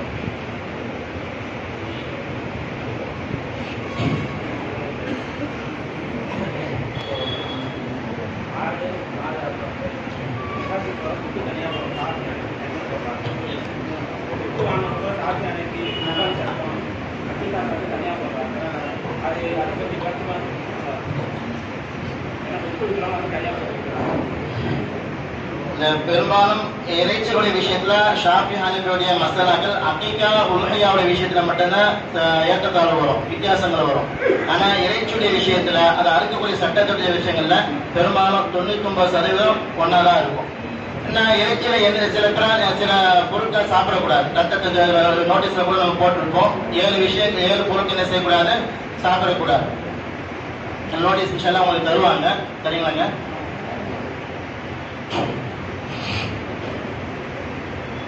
ஏழு பொருட்கள் சாப்பிடக்கூடாது. ரத்தம் இருக்குது, கண்டிப்பா சாப்பிடக்கூடாது, ஏன்னா அது குர்ஆன்ல தடை செய்யப்பட்டது. பித்தப்பை, ஆண் குறி, பெண் குறி, இரு விதைகள், மூத்திரப்பை, நோய்க்கட்டு, இது அனைத்துமே 7 பொருள். இந்த 7 பொருளுமே சாப்பிடுவது ஹராம். ஹனஃபி மذஹபில் ரத்தம் சாப்பிடுவது ஹராமோ, மற்ற மீது உள்ள 6 மக்ரூஹ் தஹரீம், ஹராமுக்கு நெருக்கமானது. அப்படின்னா அதுவும் ஹராம் தான். ரெண்டுக்கு என்ன வித்தியாசம்னாக்கா, குர்ஆன் ரீதியில் தெரியப்பட்ட விஷயத்துக்கு ஹராம்னு தெளிவா சொல்லுவாங்க, ஹதீஸ் மூலமாக தெரியப்பட்ட விஷயங்களுக்கு மக்ரூஹ் தஹரீம் ஹராமுக்கு நெருக்கமான சொல்லுவாங்க. ஆனா அதோட சட்டம் என்னதான், ஹராம் தான். ஹராம எப்படி நம்ம தவிர்த்து கொள்ளணுமோ அதே மாதிரி இந்த 6 பொருட்களையும் என்ன செய்யணும், தவிர்த்து கொள்ளணும். இதுல இமாம் ஷாஃபி ரஹ்மத்துல்லாஹி கொஞ்சம் விதிவிலக்கு இருக்குது. அவங்க இதை வெறும் மக்ரூஹ் மட்டும் சொல்றாங்க. மக்ரூஹ் தஹரீம் இல்ல, ஹராமுக்கு நெருக்கமானதல்ல, ஆனா மக்ரூஹ் அருவருக்கத்தக்கது என்பதாக சொல்றாங்க. அதனால ஷாஃபி மதஹ்ல கூடும் சொன்னதுனால ஹனஃபி மதஹ்ல கூடும் சொன்ன நிறுத்தக்கூடாது, வித்துறக்கூடாது, அதை வாங்கவும் கூடாது.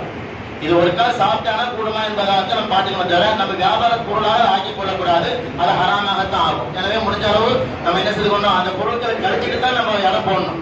இந்த பொருளை வச்சு என்ன செய்யக்கூடாது, இலை போடக்கூடாது.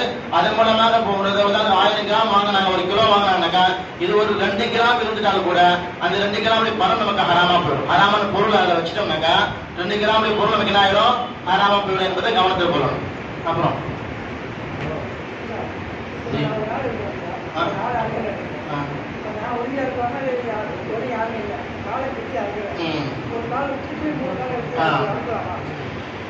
ஒரு துணையை ஏற்படுத்திக் கொள்வது என்பது நம்மளுடைய வசதிக்காகத்தான். ஒரு கால் நம்மளே செய்து 3 காலை கட்டிட்டு 1 காலை மட்டும் விட்டுட்டு நம்மளால முடியும்னு சொன்னாக்கா அர்த்தம் கூடும், ஹலால் தான் இன்ஷா அல்லாஹ். ஆனா அதை என்ன செய்யும், திடீர்னு ஆடி துடிக்கும், வதரும். அப்ப நம்ம கையில இருந்து கத்தி என்ன செய்யலாம், தவறி விடலாம். இப்ப 2வது அறுக்கிற மாதிரி ஏற்பட்டுடும். அப்போ அதுக்கு ஏற்கனவே அடுத்த அறுப்புல உயிர் பாதி போயிருச்சுனாக்கா 2வது அறுப்பு என்ன ஆயிடும், ஹராமா ஆக்கிடும். அதனால நம்ம துணையோடு இருக்கிறது ஸல்லல்லாஹு அலைஹி வஸல்லம் என்ன செய்யறாங்க, அப்படியே கூட காலை வச்சு அறுத்திருக்கிறாங்க. ஒரே நபர் அறுத்திருக்கிறாங்க, கூடும். ஆனா அதுக்கு திறமை வேணும். அந்த திறமை உடையவங்க அது அடுத்தாங்கன்னா கூடும். இருந்தாலும் என்ன செய்யுது, நம்ம பாதுகாப்புக்காக வேண்டி ஒரு துணையை ஏற்படுத்துறது நல்லது. ஆனா துணையாக கூட அறுத்தக்கூடாது, ஞாபகம் வச்சுக்கணும். துணையாக கூட மற்ற பிற மதத்தாரா இருந்தாக்கா அவர் அறுத்தக்கூடாது என்பதை கவனத்தில் கொள்ளணும். சொல்லுங்க. அதாவது முஸ்லிமா இருப்பது என்பது நிபந்தனை. அவரு தொழுகையாளியாக இருப்பதா என்பது கூட நிபந்தனை கிடையாது. தொழுகையாளி இருப்பது ஒரு முஸ்லிம் கண்டிப்பா எப்படிதான் இருப்பாரு, தொழுகையாளியாக தான் இருப்பது. ஆனால் அடித்து வலியுறுத்தி சொன்னாங்க. நம்ம இந்த சம்பவம் நம்ம இந்த வணிகத்தை ஈடுபடும் போது கண்டிப்பா சுபுக்கே நம்ம எஞ்சிடுறோம். ஆனா சுபு தொழாம பல பேர் இருக்கிறோம். நம்ம சுபுல என்ன செய்யணும், கவனம் செலுத்தணும்னு சொன்னாங்க. ஆனா ஒரு கால் தொழுகையாளியாக இல்லாவிட்டாலும் கூட அறுப்பது கூடும். அதே மாதிரி சுத்தம் இல்லை, உடல் சுத்தம் இல்லை, அப்படிப்பட்ட நிலையில இருந்தாலும் அவருடைய அறுப்பு கூடும். ஆனா அருவருக்கத்தக்கது அறுப்பு கூடும், அந்த பிராணி ஹலாலாக ஆகும். இது சட்டம். ஆனால் சிறப்பு என்ன, நமது பொருள் நம்முடைய அறுப்பு பரிபூர்ணமான முறையில் நறுமணமிக்கதாக இருப்பதற்கு நம் முழுமையான முறையில் சுத்தமா இருப்பது அவசியம். ஷர்த்து கிடையாது, இது சிறப்பு. நம்ம நல்ல நிலையில இருக்கும்.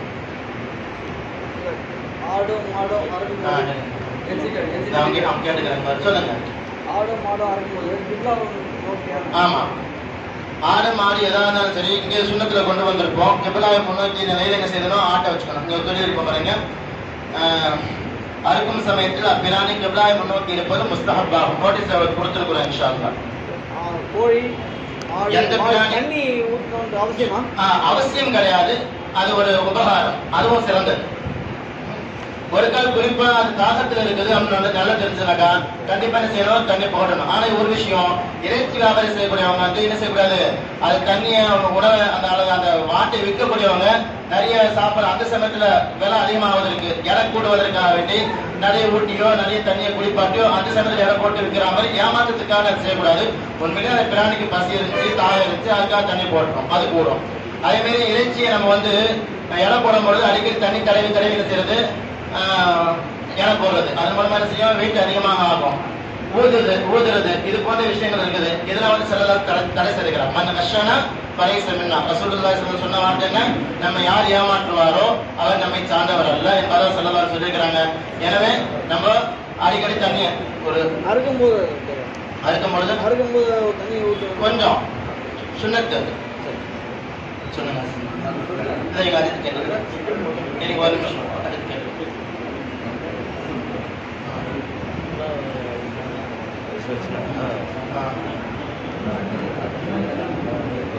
அறுக்கும் பொழுது அறுக்கத்துக்கு முன்னாடி அது தாகத்தை தீர்த்த நிலையில தண்ணி ஊத்துறது. அப்ப அறுக்கும் போது தண்ணி ஊத்த ஷரத்து கிடையாது, அதுவும் கிடையாது. தாகத்தை போட்டு தாகம் இல்லாத நிலையில இருக்கணும். நீங்க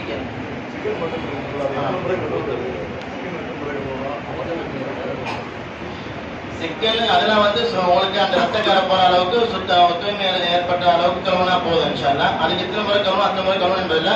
ஆனா ஒரே ஒரு நிலையில மட்டும் என்ன இருக்குது, கோழிக்கறிய அது 3 முறை கழுவுவது சிறப்பு. உதாரணத்துக்கு இப்ப இந்த காலத்துல என்ன செய்யறோம், நம்ம கோழியுடைய இறக்கைய பிரிப்பதற்காக வேண்டி வெந்நீர்ல என்ன செய்யறோம், சூடு வைக்கிறோம். அதோடைய சட்டை என்னன்னாக்கா, வெந்நீரில் சூடு செய்யும் பொழுது வெறும் ரெக்கையில மட்டும் அதோடைய தாக்கம் ஏற்பட்டு ரெக்கையில மட்டும் அதோட தாக்கம் ஏற்பட்டு ரெக்கை வந்து லேசான முறை பிரிகிற அளவுக்கு சூடுனா கூடும். அதை தாண்டி இறைச்சியில பாதிப்பு ஏற்படுற அளவுக்கு ஏற்படுச்சுனாக்கா இப்ப 2 நிலைமை இருக்குது. ஒண்ணு நீங்க கோழி அறுத்தீங்க, அதோட சேர்த்து வயிற்று கிழிச்சு வயிற்று நஜீஸ் அகற்றினாக்கா அப்ப பிரச்சனை கிடையாது. நஜீஸ் அகற்றிட்டு அந்த சுடு தண்ணியில போட்டீங்கன்னாக்கா ஓரளவுக்கு பிரச்சனை கிடையாது. ஆனா அந்த நஜீஸ் அகத்துக்கு முன்னாடி அப்படியே முழுசா போட்டீங்கன்னாக்கா இப்போ அதோட இறைச்சியில தாக்கம் ஏற்படுச்சுனாக்கா உள்ள இருக்கிற நஜீஸ் என்ன செய்யறோம், இதோட சேர்ந்து கலந்துரும். அப்ப இதுல நஜீஸுடைய தாக்கம் ஏற்படுத்தி அந்த பிராணி அந்த இறைச்சி சாப்பிடக்கூடாத நிலைக்கு, ஹராமான நிலைக்கு தள்ளிவிடும். ஏன்னா நஜீஸ் ஆயிடும் அது. சரிங்களா? அதே மாதிரி ஒரே தண்ணியில திரும்ப திரும்ப போட்டே இருக்கும் போதும் அப்ப கூட வெறும் ரக்கையில தாக்கம் ஏற்படுற அளவுக்கு மட்டும் சூடு வைக்கணும். அது ஒரு சென்டிகிராம் அந்த மாதிரி சொல்றாங்க. அது தெரிஞ்சவங்களுக்கு தெரியும். அதை தாண்டி இறைச்சியில தாக்கம் ஏற்படக்கூடிய அளவுக்கு சூடாயிடுச்சுனாக்கா அந்த கழுவுன தண்ணி ரத்தமா இருக்கும்ல, அந்த தண்ணியுடைய தாக்கம் அந்த இறைச்சியில ஏற்பட்டுடும். இப்ப இந்த நிலையில அந்த பொருள் நேசக்கூடாது, சாப்பிடக்கூடாத நிலைக்கு எத்திடும். எனவே இதை கவனத்தில் கொள்ளணும். ஒருக்கா நம்ம வாங்கணும், அந்த நிலைக்கு எத்தனை உறுதியா தெரியும், எத்தனை என்ன ஒரு சந்தேகம் இருக்குது, எத்திருக்குமோ இந்த இறைச்சியில அந்த ரத்தத்துடைய இது கலந்துருக்குமோ, அது அந்த குடலுடைய அந்த நஜீஸ் கலந்துருக்குமோ சந்தேகம் இருக்கா, அப்போ மட்டும் அதை 3 தடவை கழுவி கொள்வது சின்னது. அப்போ வந்து 3 முறை கழுவி கொள்ளணும். அது சுத்தமாக அது இன்ஷா அல்லாஹ் நோட்டீஸ்ல எழுதப்பட்டிருக்கு, அதை படிச்சு பாருங்க இன்ஷா அல்லாஹ். நீங்க என்ன சொல்றீங்க?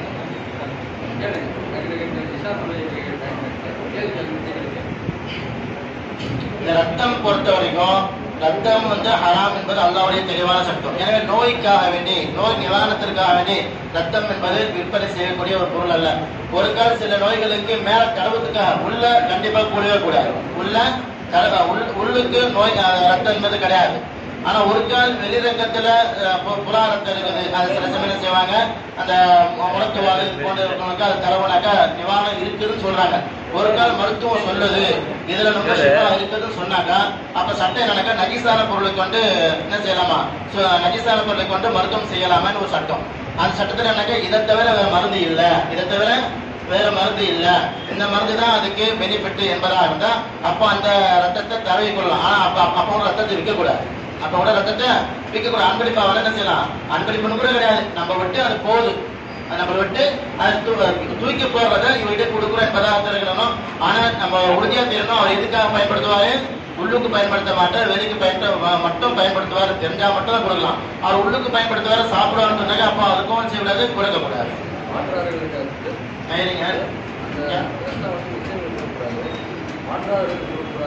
சொல்றேன், தெளிவா சொன்னேன். பிற மதத்தாருக்கும் கூட அவங்க ரத்தத்தை சாப்பிடுவாங்க, பன்னியை சாப்பிடுவாங்க, தானா சட்டை சாப்பிடுவாங்க, எதா இருந்தாலும் அவங்க சாப்பிடுவாங்க, சாப்பிட்டு போட்டோம். நம்ம கையில வந்து நம்ம என்ன செய்ய ரத்தத்தை விற்க கூடாது, ரத்தத்தை அன்பளிப்பாக கூட கொடுக்கூடாது சாப்பிடுறதுக்கு. அதுமாதிரி தானா சத்து போனதை அவங்களுக்கு கொடுக்கூடாது. புரியுதுங்களா? எதுவுமே கண்டிப்பா கொடுக்காது. இந்த ஹராம் அல்லாஹ் தஆலா தெளிவாக குர்ஆன்ல சொல்லப்பட்ட ஹராம் சொன்ன மாதிரி பல இடங்கள் கிட்டத்தட்ட 3 இடத்துல அல்லாஹ் தஆலா இன்னமா ஹரம அலைக்கும் மைத்தத்தில் சொல்லப்பட்ட விஷயம். எனவே இது பெரும் ஹராம் நிலைக்கு தள்ளிடும்.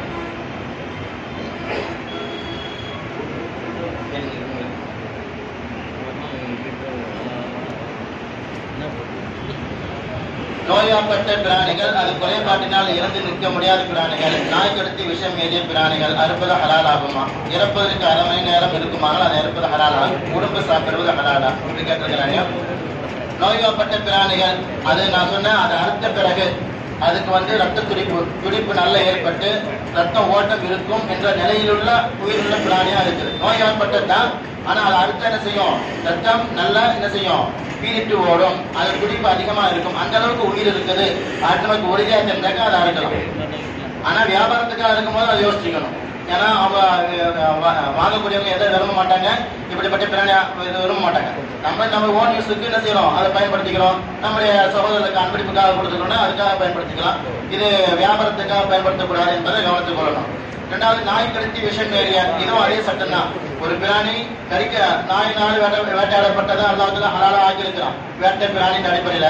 ஆனா நாய் கடிச்சு அது ஒரு கண்டிஷன்ல இருக்குது. ஆனா எந்த கண்டிஷன்ல இருக்குதுனாக்கா, நம்ம அறுத்தோம்னா அதுக்கு ரத்த ஓட்டம் ஏற்படும், அது கொஞ்சம் உயிர் வாழும், மருத்துவம் செய்தோம்னா ஆயிடும், உயிர் வாழ கிடைச்சிரும் அப்படின்ற நிலையில உள்ள பிராணியா இருந்தாக்கா அது பிஸ்மில்லாஹ் அல்லாஹ் சொல்லி அர்த்தம்னாக்கா அது ஹலாலா ஆகும்.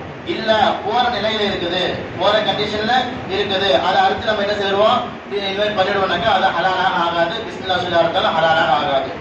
அதே மாதிரி இறப்பதற்கு அரை மணி நேரம் என்பது பெரும்பாலும் அது உயிர் நல்லா இருக்குன்னு தான் அர்த்தம். இறப்பதற்கு அரை மணி நேரம் இருக்குதுனாக்கா அது கண்டிப்பா எப்படி இருக்கும், உயிர் நல்லா இருக்குன்னு தான் அர்த்தம். அதை இன்ஷால்லா அடுத்தாலும் ஹலாலாக ஆகும். ஆனா இதுல வியாபார சம்பந்தப்பட்டு சேர்க்கக்கூடாது. ஹலாலா ஆகுமா ஆகாதா என்பதுங்க. ஆனா வியாபாரத்தில் எப்படிப்பட்டதாக இருக்கணும் என்பதை நீங்க தான் கவனிச்சுக்கணும். வரக்கூடியவர்கள் இந்த மாதிரி பிராணி செய்ய மாட்டாங்க, வாங்க மாட்டாங்க. அப்படிப்பட்ட பிராணி நீங்க கொடுத்தோம்னா அந்த ரீதியில எந்த ரீதியில அவங்க நல்ல பிராணி நல்ல இறைச்சி என்ற நோக்கத்துல வந்திருக்கும் போது அவங்க ஏமாற்றியவர்கள் இந்த குற்றம் ஏற்படும். அதை கவனிச்சுக்கணும். உரும்பு சாப்பிடுவது ஹலாலா என்பது ஹனபி மதகம் உரும்பு என்பது சாப்பிடக்கூடாத பிராணியை கட்டுப்பட்டது. இமாம் ஷாஃபி ரஹ்மத்துல்லாஹி ஆய்வின் பிரகாரம் உரும்பும் சாப்பிடுறது கூடும். ஆனால் நீங்க ஹனபியாக்கள் அதிகமா இருக்கிறாங்க. அவங்க அந்த மதகம் ஒரு மதகப்பில் தான் நம்ம என்ன செய்யணும், ஃபாலோ பண்ணணும். அந்த மதகத்தின் பிரகாரம் நம்ம என்ன செய்யணும், இருக்கணும். ஷாஃபியாக்கள் இருந்தாங்க உரும்பு என்பது அவங்களை பொறுத்த வரைக்கும் சாப்பிடுவது ஹலாலான பிராணிகளை கட்டப்பட்டது. அதையும் பிஸ்மில்லாஹ் அல்லாஹ் அக்பர் சொல்லி அறுத்து சாப்பிடுவது தான் கூடும். ஹனபி மதகம் பிரகாரம் ஹராம் தான்.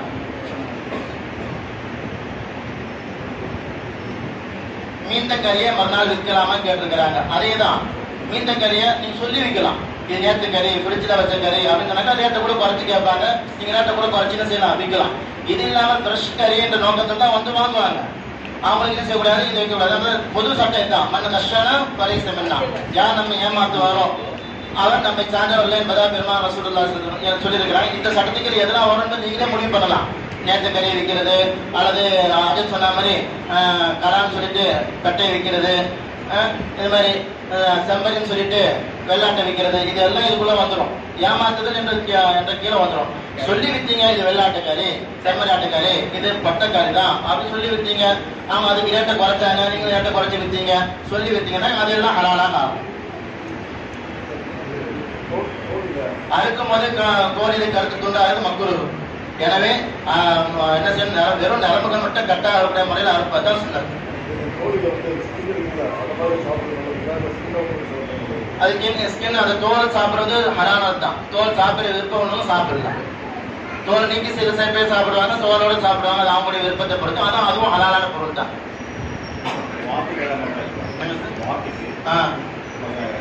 வாத்துவம் கோழி மாதிரிதான்.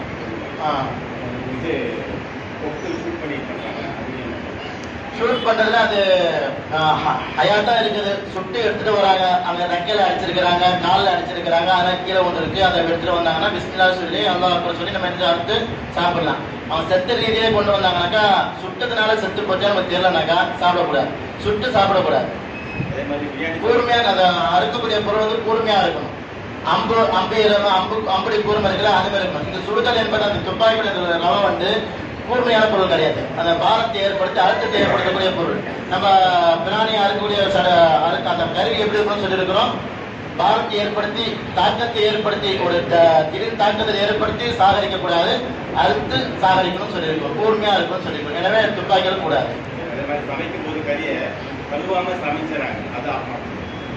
அதாவது நம்ம ரத்த பிராணி அறுத்து ரத்தம்லாம் ஓட்டியாச்சு, அதுக்கடுத்து பிராணி கறி தொங்குதுல, அந்த சமயத்துல லேசா ரத்தம் இருக்கும்ல, அந்த அதாவது அந்த இறைச்சியிலே ஒட்டி ஒட்டி ரத்தம் இருக்கும்ல, அந்த ரத்தம் ஹலால் தான். அது வந்து என்ன கிடையாது, ஹராம் கிடையாது. ஒரு கால் அதை கழுவாம போட்டு நீங்க சமைச்சீங்கன்னாக்க கூடும். ஆனா அது அறுபத்து தட்டு. அதை பார்த்து சொல்லுங்க.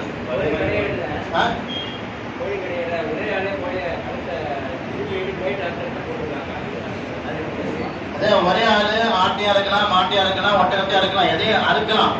ஆனா கருத்து திரிச்சு விடக்கூடாது, அறுக்கணும். அப்படி நீ ஒரே ஆள் அறுக்கும்போது என்ன ஏற்படும், தலை துண்டிக்க போடும். இப்படி அறுத்து இப்படி அறுக்கும்போது தலை துண்டிக்க போடும். தலை துண்டிக்கப்படுற மாதிரி அறுக்கிறது மக்குரு.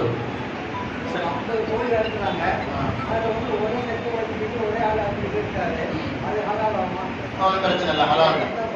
அது ஒண்ணும் இல்லை.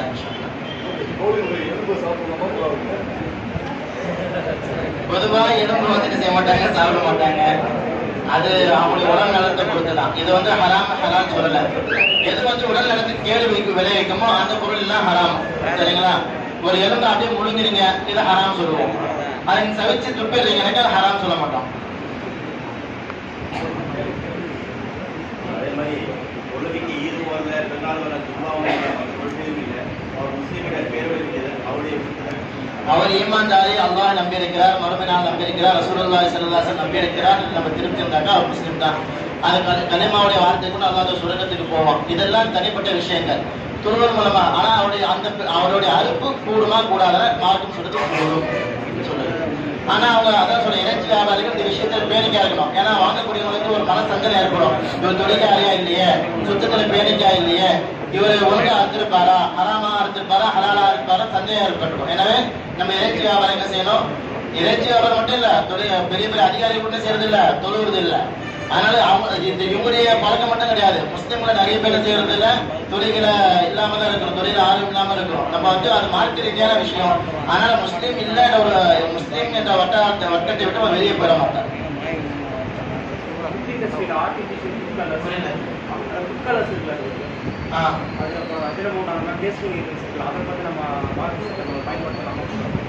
அஜினமோட்டார் உணவுல போடுறீங்க அப்படிதானே? அதுல இது வரைக்கும் உலமாக்கள் கடைசி ஆய்வு செய்து அது ஒரு வகையான உப்புன்றாங்க. சில பேர் அது பன்றி கொழுப்புன்றாங்க. பன்றி கொழுப்பு அதுல இருந்து தயாரிக்கப்படக்கூடியதுன்னு நினைச்சீங்கன்னாக்கா அதான் ஹராம்னு. ஆனா அதுல கூட மாறிடுச்சு. அது அந்த கொழுப்பாவே இல்லைல்ல, அது ஒரு வகையான உப்பு என்பதான், தாவரத்திலிருந்து எடுக்கப்படக்கூடியது என்பதால் பெரும்பான்மையா ஆய்வு செய்து சொல்லியிருக்கிறாங்க. அப்படி அது உண்மையிலே ஆய்வு செய்யப்பட்ட பிரகாரம் நம்மளுக்கு வெளிரங்கத்துல தாவரத்திலிருந்து எடுக்கப்படுற ஒரு வகையான உப்புனாக்க அதை பயன்படுத்துவது கூடும். இதெல்லாம் சுவையூட்டியாது. சுவையூட்டியை எந்த அளவுக்கு சுவையை கூட்டுதோ அந்த அளவுக்கு உடம்புக்கு கேடுது என்பதை நம்ம புரிஞ்சுக்கணும். கலரும் அதே மாதிரிதான். கலர்ல வந்து என்ன கிடையாது, நம்ம அது எந்த பொருள் உருவானது என்பதை மட்டும் பார்க்கணும். நல்ல பொருள் உருவானது பவுடர் மாதிரி சாதாரண பொருள்னாக்கா, இப்போ மசாலா மாதிரி பொருள்னாக்கா பிரச்சனை கிடையாது. அதுல இந்த மற்ற பொருட்களை வேற அறாமான பொருள் கலந்தாங்கனாக்கா தவிர்த்து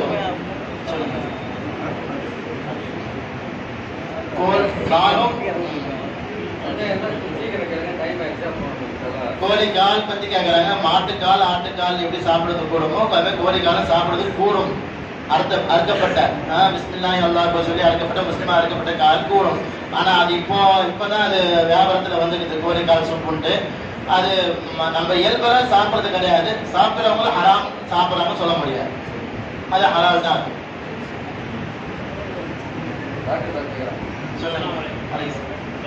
கலப்படம் செய்வது வந்து இஸ்லாம் வந்து தடுக்கப்பட்டிருக்கு. இப்ப கலர் போடுறோம்ல பிரியாணி, இந்த கலர்ல வந்து நிறைய கேன்சர் வருது.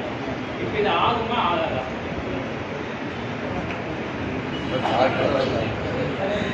99% கேன்சர் வருமா? கண்டிப்பா இல்ல 50% கேன்சர் வருமா? இல்லைங்க, கேன்சர் இப்ப இயற்கை கிடையாது. இல்ல அதை மிதிமிஞ்சி போனாதான் கேன்சர் வரும்னு சொன்னாக்கா அதை பயன்படுத்தவங்க பொறுத்து. பயன்படுத்தவங்க நீங்க வந்து நீங்க பாத்தீங்கன்னா ஒரு ஸ்வீட் மார்க்கெட் பண்ணீங்கன்னா ஒரு ஜாங்கிரியில கூட ஒயிட் கலர் செய்யறாங்க. இது எல்லாருமே நோய் வர்றத வழியை தடுக்கிறது இல்லை. நோய் வந்துச்சேன்னு ஓடுறீங்க. வரக்கூடிய வழியை தடுக்கிறது தான் இஸ்லாம் அழகா வழிகாட்டி இருக்கு. அந்த வழியில தான் இந்த உணவையே வந்து நான் வந்து நிறைய எதிர்க்கிறேன். ஏன்னா இன்னைக்கு கேக்குலையும் பார்த்தீங்கன்னா நிறைய கலர் இருக்கும். இதை விரும்பக்கூடிய மக்கள் எதுனா இந்த கலரை பார்த்து சாப்பிட ஆரம்பிச்சு நோயாளி ஆகிட்டாங்க. தெளிவான ஒரு கலக்கம் இருக்கு எல்லாருக்குமான. இது ரசூலுல்லாஹி ஸல்லல்லாஹு அலைஹி வஸல்லம் மார்க்கம் என்ன சொல்றதுனாக்கா, மனிதனுக்கு உடல் கெடுதலை ஏற்படுத்தக்கூடியது, உடனடி கெடுதலை ஏற்படுத்தக்கூடிய அனைத்துமே செய்யுங்க. உதாரண விஷம் இருக்குது, விஷம் சாப்பிடுவது தடை. மண் இருக்குது, மண்ணை சாப்பிடுவது தடை. அப்போ ரத்தத்தை சாப்பிடுவது தடை. ஏன் தடை? அதன் மூலமாக நோய்கள் ஏற்படுது என்பதை. எனவே எது உடம்புக்கு கெடுதல் ஏற்படுத்தும் என்பது உறுதியாக இருக்குமோ, ரொம்ப நீண்ட காலம் உபயோகத்தினால்தான் அது நோய் ஏற்படும்னா அது ஹராமாக ஆகாது. அது உடனடியாக கெடுதல் ஏற்படுத்தும், விஷம் மாதிரி கெடுதல் ஏற்படுத்தினா அது ஹராம். இதுதான் மார்க்கத்துடைய நிலைப்பாடு. அவன் கேட்டதே அது மாதிரி தான். டாலாவும் அதான் அது நீங்க தான் யூஸ் பண்ணணும். நம்ம வெளிரங்கத்தை தான் பார்ப்போம். இது எது தாவரத்துல இருந்து பாமா எடுத்து கொண்டு வரப்பட்டது, அதுல இருந்து கொண்டு வரப்பட்டது நம்புறோம். அது ஹலாலா ஆகும். அதுக்கு ஒரு பொது சட்டம் இருக்குது. ஒரு பொருள் இதுல இருந்து தயாரிக்கப்பட்டதுன்னு சொன்னாலும் நம்மளுக்கு வெளிரங்கத்துல எண்ணெயா இருக்குது அப்படின்னா இன்ஷால்லா அதை பயன்படுத்துறது கூடும். ஹலால் அவ்வளவுதான். அதை தாண்டி நம்ம அப்படி உலகத்துல நீங்க சின்ன சின்ன எல்லா விஷயத்தையும் பாத்தீங்கன்னாக்க எந்த பொருள் நீங்க என்ன செய்யக்கூடாது, நீங்களாதான் விவசாயம் செய்யணும், நீங்களாதான் சமைக்கணும், நீங்களாதான் ஆட்டை வளர்க்கணும், நீங்களாதான் அதை அறுக்கணும், எல்லாமே நீங்களே தான் செய்யணும். நீங்களே விவசாயம் இருக்கணும், நீங்களே கால்நடை மேய்க்கக்கூடியவராக இருக்கணும், நீங்களே இன்ஜினியரா இருக்கணும், நீங்களே மருத்துவராக இருக்கணும், எல்லாமே இப்படி ஆயிடும். அதனால மார்க்கம் அப்படி சொல்லல. மார்க்கம் வந்து ஒவ்வொரு துறைக்கும் ஒரு நபர்கள் இருக்கணும். மருத்துவருக்கு ஒரு துறை இருக்கணும், ஃபர்து கிஃபாயா. அதே மாதிரி இறைச்சியாளர்கள் ஒரு சில பேர் இருக்கணும், அது ஃபர்து கிஃபாயா. அதே மாதிரி விவசாயம் ஒரு சில பேர் இருக்கணும், அது ஃபர்து கிஃபாயா. அவங்க அந்த துறையில மக்களுக்கு என்ன செய்யணும், நல்ல விஷயத்தை ஏற்படுத்துகிற நோக்கத்துல செயல்படணும். சரிங்களா? கடை ஒரே கடையில் பார்ட்னர்ஷிப் 2 பேர், ஒருத்தர் முஸ்லீம், ஒரு நான் முஸ்லீம். இப்போ நான் முஸ்லீம் வந்து உம்மாவுடைய தொழிலுக்காக வந்து அவர் வந்து வியாபாரம் செய்யணும்னு சொல்கிறாரு. அப்போ அது தொடர்ச்சியாக செய்யப்படுது, அது கூடுமா கூடாது. ஜும்மாவுடைய தொழிலுக்கு போயிடுறாங்க, நம்ம முஸ்லீமாக போயிடுறாங்க, நான் முஸ்லீம் இருக்கிறாங்க இல்லையா, பார்ட்னர்ஷிப்பு. அவர் ஜும்மாவுடைய தொழிலுக்கு தொழுக மாட்டுறாரு, ஆனால் வியாபாரம் தொடர்ச்சியாக செய்யப்படுறாங்க. இடத்துல ஒன்று. 2வது கேள்வி, அதே போல் வியாபார ரீதியில் வரக்கூடிய அந்த பேங்க் அக்கௌண்ட்டில் வரக்கூடிய விஷயத்தில் பார்ட்னர்ஷிப் நான் முஸ்லீம் வந்து அவர் லோனுக்கு அவருக்கு உண்டான பணத்தை அவர் எடுக்கிறார். ஆனால் பார்ட்னர்ஷிப் முஸ்லீம் நான் 2 பேர் இருக்கிறனால அது கூடுமா கூடாது? இந்த கேள்வி. கேள்வி பொழுது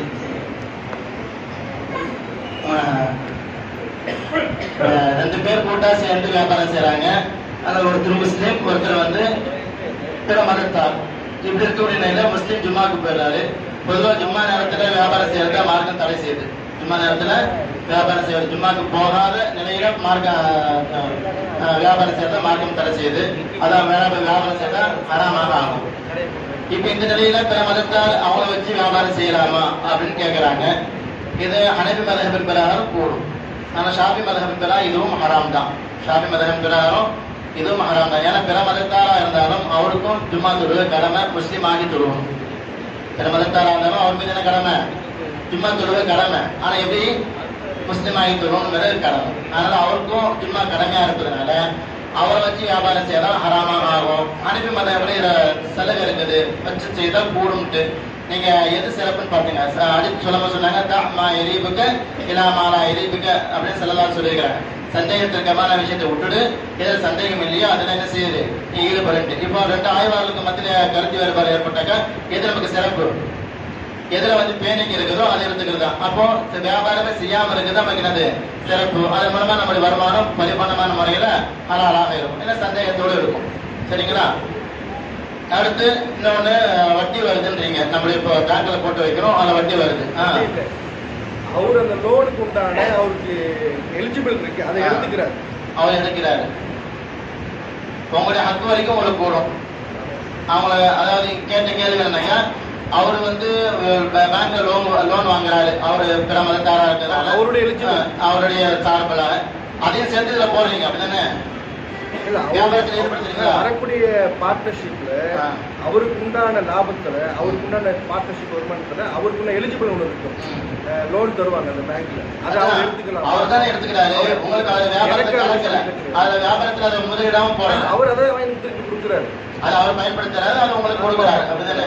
அது கூடும். அது அவரை பொறுத்த வரைக்கும், அவங்களை பொறுத்த வரைக்கும் பிற மதத்தாரை பொறுத்த வட்டி கூடும்னால அவங்க அதை பயன்படுத்துறது கூடும், நமக்கு அதனுடைய பாதிப்பு ஏற்படுத்தாது. ஆனா இப்படிப்பட்டவங்களும் சேர்ந்து நம்ம என்ன செய்யறது, வியாபாரம் செய்யறத தவிர்த்து கொள்வது நல்லது. ஹராம் கிடையாது, வியாபாரம் செய்யக்கூடாதுன்னு சொல்லல. நம்ம நம்முடைய மாமலா, நம்முடைய கொடுக்கல் வாங்கல் எப்படி இருக்கணும்னாக்கா நல்லவருடன் இருக்கணும். செல்லலாம் சொல்லிக்கிறாங்க, உன்னுடைய உணவை நல்லவர் சாப்பிட்டும் நீ நல்லவருடைய உணவை சாப்பிட்டு செல்லலாம் சொல்லிக்கிறாங்க. எனவே நம்முடைய கொடுக்கல் வாங்கல் நல்லவருடன் இருக்கணும். எனவே அவங்க வந்து என்ன செய்யறாங்க, ஹராம்ல ஈடுபடுறாங்க, அப்படிப்பட்டவங்களும் பேசக்கூடாது, தொடர்பு கொள்ளக்கூடாது. அல்லாஹ் அடுத்து குத்பால இஸ்லாமிய குத்பால 3 ஆயத்து ஓதுவாங்க சொன்னாங்க. அதுல கூட என்னது, யார் இவ்வளவு நாம தப்புள்ளாக வகூனு மாசாஜின், நீங்க இறைச்சத்தோட இருங்க, நல்லவருடன் இருங்க அல்லாஹ் தஆலா சொல்லியிருக்கிறான். ஏன்னா நம்முடைய கொடுக்கல் வாங்க நம்ம ஹலாலா செய்யறோம், ஆனா அவர் வந்து ஹராமான வியாபாரம் செய்யறாருனாக்கா நம்மகிட்ட ஹலாலா தான் செய்யறாரு, அவர் பிறர்கிட்ட என்ன செய்யறாரு, ஹராமா செய்யறாருன்னா இப்படிப்பட்ட கூட நம்ம என்ன செய்யக்கூடாது, கொடுக்கல் வாங்கல் செய்யக்கூடாது என்பதை மார்க்கம் சொல்லுது. ஹராம் சொல்லல, செய்யாம இருக்க சிறப்பு சொல்லுது. ஹராமா செய்யறவர் அவனுக்கு கேள்வி பரிபூர்ணம் முடிஞ்சு. அவர் ஹராமா செய்யல. அவர் பணத்தை எடுத்து அவர் யூஸ் பண்ணிக்கிறாரு. அவர் லோன் வாங்கி அவர் வீடு கட்டிக்கிறாரு, அவர் லோன் வாங்கி வாகனம் வாங்கிக்கிறாரு. அப்படிப்பட்டவரோட நம்ம தொடர்பு கொண்டது சரியில்லைன்னு சொல்றேன். சரி, ஹராம் சொல்லல, அதை கவனிச்சுங்க. நம்முடைய தொடர்பு எப்படி இருக்கணும்னாக்கா நல்லவரோட இருக்கணும். யாரு வட்டியோடு ஈடுபட்டு இருக்கிறாங்களோ அவங்களோட நம்ம ஈடுபடுறது என்பது நமக்கும் அது ராஜா சொன்னாங்கல்ல, அல்லாஹ் சில தடைகள் போட்டு வச்சுக்கிறான். அதுக்கு நெருக்கத்தில் நம்ம போகும்போது தடைகள் நம்மளே செய்வோம், விழுந்துருவோம். இப்ப அவர் செய்யறது பார்த்து அவரு நம்ம கூட வியாபாரம் செய்யறாரு, நம்முடைய அந்த எலிஜிபிள் வச்சு அவர் என்ன செய்யறாரு, வட்டி வாங்குறாரு, அது மூலமா வீடு கட்டாரு அப்படின்னு நமக்கு என்ன செய்யும், ஒரு தூண்டுதல் ஏற்படும். அப்ப நம்மளும் செய்தா என்ன அப்படின்ட்டு ஒரு அதாவது அசர் தாக்கம் என்பது என்ன செய்ய நம்மள ஒரு பாதிப்புக்குள்ள ஆகும். அதனால இதுல நம்ம பேணிக்கா இருக்கும். சொல்லுங்க. ஆடு மாடு கோயில் சுத்தமா இருக்கிறது அவசியம் கிடையாது, சிறப்பு. அதனால முஸ்லீமா இருப்பது ஷரத்து.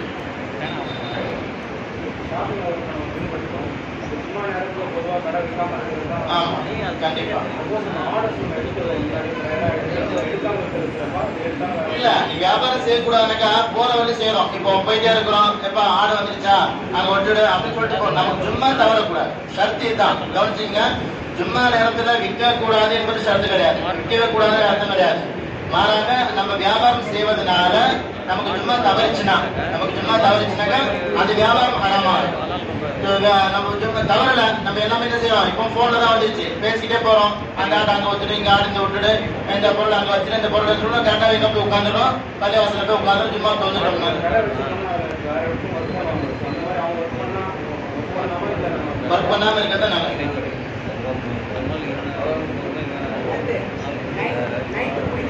புரியல?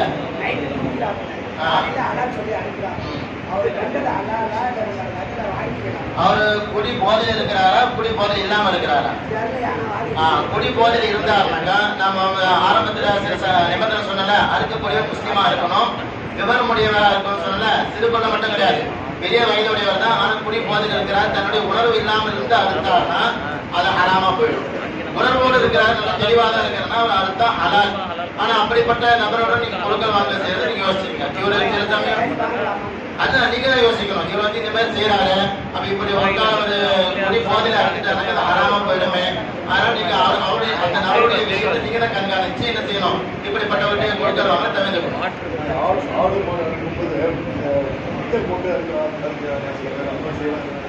வடையில சக்தி எதுவும் கிடையாது.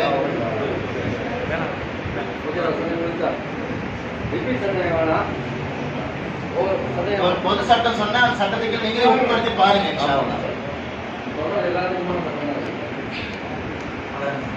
முடிச்சா இருக்காது, நீங்க முடிச்சா